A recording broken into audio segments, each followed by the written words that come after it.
I'm Billie, and I lost my brother to suicide 3 years ago.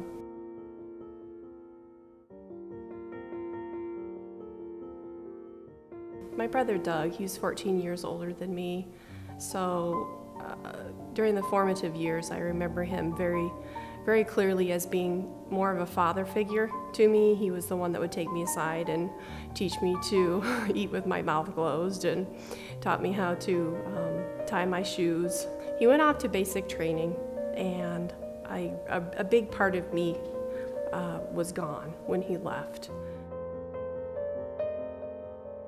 He stayed home for a little bit and then went back to be stationed in Germany. And while he was there, he picked up a couple hobbies. He picked up photography, which he loved, but he also picked up alcohol.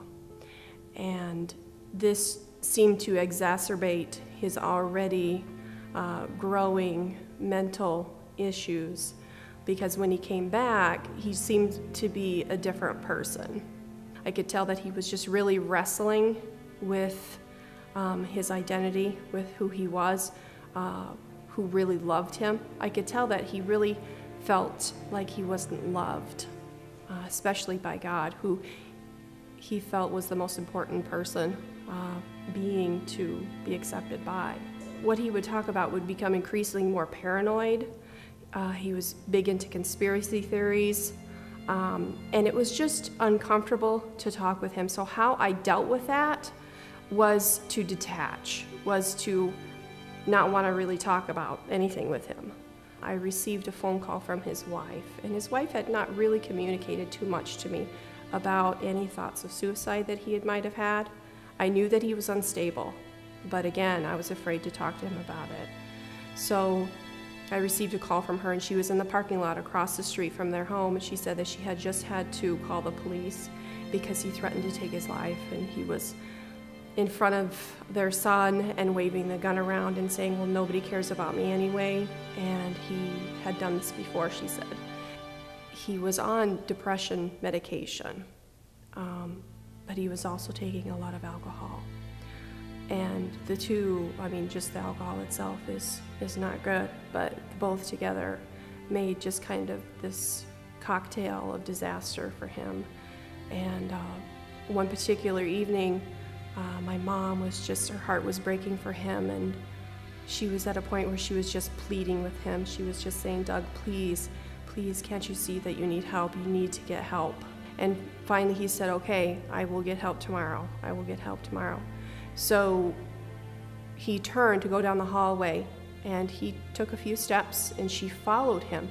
And he goes into the bedroom, and she hears him say, it's okay, it's gonna be okay.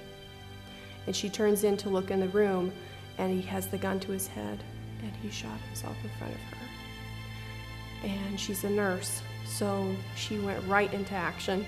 All the instincts just kicked in. And she called 911. My other brother Lee was downstairs, so he ran upstairs. He heard the shot.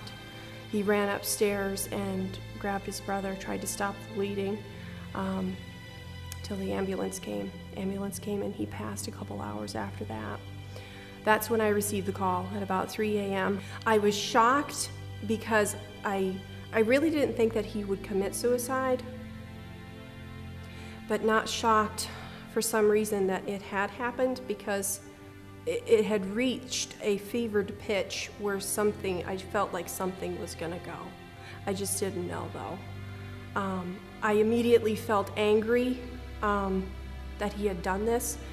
I myself had suffered from thoughts of suicide, and I remember sitting outside in the rain crying and just wanting to end it myself, and the thought came to my head about how selfish that is, that I would be leaving so many people to deal with this, to go through this, and I couldn't do that to them. So that's immediately what I went to. I thought, how could he make this decision of selfishness and do this to our family? And then I felt angry at myself for not communicating with him.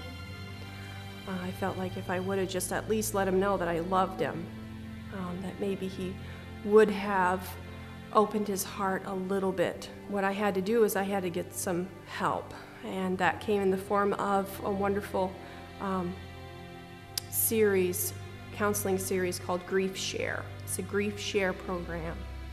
And what that did for me was, first of all, it showed me that what I was feeling was absolutely normal, that the grieving process is messy.